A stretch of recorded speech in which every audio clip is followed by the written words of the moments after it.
Hello, change makers and players to learn. Thank you for checking this video about Playing Life. And during this video, I'm going to tell you a brief story of how Playing Life was born and answer some questions. Very interesting that I received from the feedback providers. Playing Life was born last year when I was being trained as a coach, and I realized that it would have been really good if I would have learned those coaching concepts earlier in my life. The relevant coaching concepts we are talking about are our inner values, then life purpose, also the management of our inner voices, and other techniques like reframing. So when I realized that, I say, wow, how can I spread the word to say in a way, and especially for kids and earlier generations or younger generations. Then I ran into the Play to Learn challenge. And I decided that it was a great opportunity to introduce the idea with the few elements that I have at the time. And here I am today, as Playing Life was selected as a pace setter, and I'm very happy and honored to be among the great group of change makers that the pace setters are, and especially get all that feedback that I received that has put me to think on to the team. I put the team to think in very interesting challenges that we're going to face during the design stage. So the questions I received are one essentially about the design, and I have prepared a separate PowerPoint presentation. I invite you to check it, but essentially what the kids are going to be is interact among themselves, with themselves also, about what values are they honoring for a certain point in time.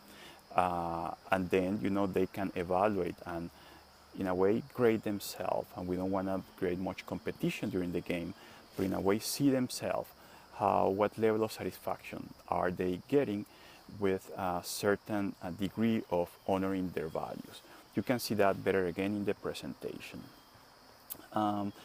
Someone asked about how will this idea will fit in the school curriculum, and we know that the time is always very tight. But in discussions, preliminary discussions, for example, with the Montgomery County Public Schools, they realized that it could be or as an after-school program, or also we could have that idea during the curriculum for schools that have the figure of the counselor. So the counselor could, in some checking-in meetings they have on a certain frequency, the counselor could introduce these concepts and actually play the game of Playing Life. We were also asked about the team. Well, the team we will have, or I will have, the team will have myself, who I'm a coach, I'm an MBA in finance and also an engineer, and I'm very interested in, again, spreading the word about these coaching concepts and how I would say democratize the knowledge of coaching, which is so important and can become a great life skill. Then we will also have a bilingual teacher. We want to have the multicultural component, and she will certainly have a saying about what are the coaching concepts appropriate to be learned at certain ages. As I mentioned before, we have the Montgomery County Public Schools who have expressed preliminary interest, and we'll be the ones probably selecting a couple of schools that we can test as pilots, as well as determining where in the school curriculum or as the after school program the game can fit in. In connection with the design and manufacturing, we are proposing to have the Lego contribution in that regard. Lego has so much knowledge about what kids want and what is attractive to them. So I think a combination with the technical knowledge of the values that we have from the coaching side, plus integrating, of course, the school knowledge of the teachers, and then the Lego component of knowing what, in terms of playing, the kids really like, will make a great combination. But also we're proposing to have Lego supporting the building of the game in terms of manufacturing it, as well as marketing, to leverage again the knowledge that Lego has in this regard. We will have also the alliance with a coaching school, hopefully my coaching school, the Coaching Training Institute, being in preliminary conversation with them, but I don't think there's anything that tells me that they won't be able or they will not like to support the project. Okay. We will have also a communications and marketing person. We want, the project is so unique in a way, so we want to be marketed in the right way. And something that I had forgot to say is that Playing Life also has a home version. So there would be a new set of clients, to say in a way, that will be purchasing the game. And also we can develop a separate marketing campaign for actually having the game at homes of kids that probably don't have the Playing Life game at school, but that parents find interesting and important to have the kids being in contact with their inner wisdom. And we're also proposing to have an Ashoka change maker in the team. The idea is to have, leverage from all Ashoka knowledge networking and, advice that they can provide while we structure the project.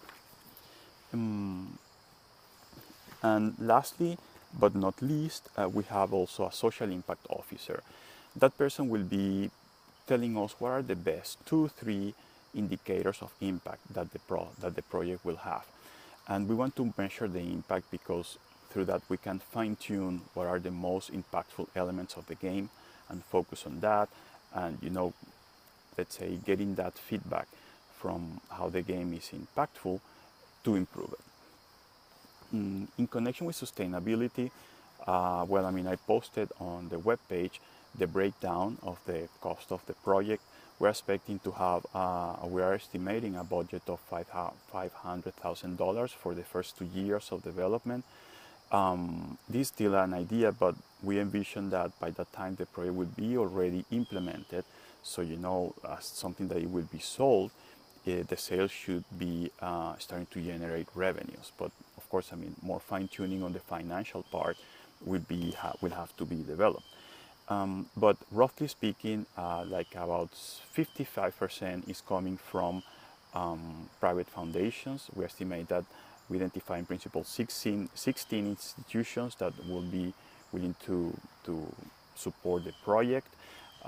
Then we have about 15% coming from federal and local governments in forms of grants. And then we expect the remaining approximately 30% coming from in-kind contributions from, for example, the Montgomery County Public Schools, if they, let's say, decide to move forward with the project. Also from Lego, from their designers in terms of concept, also of their manufacturing people, as well as from the marketing. And part of that 30%, but it's like a 5%, is what we thought that Ashoka would be the estimate of the Ashoka contribution. And yeah, so these are essentially the most relevant questions. Again, I invite you to check the PowerPoint presentation I developed for having a sketch, a very, very preliminary sketch of what the game will be. And again, I'm very happy that the project make it as a pace setter. I've been enjoying the process, and I want to say a big thank you to the LEGO Foundation and Ashoka for promoting ideas like this to help us create and develop ideas to live in a better world. Okay, thank you and goodbye.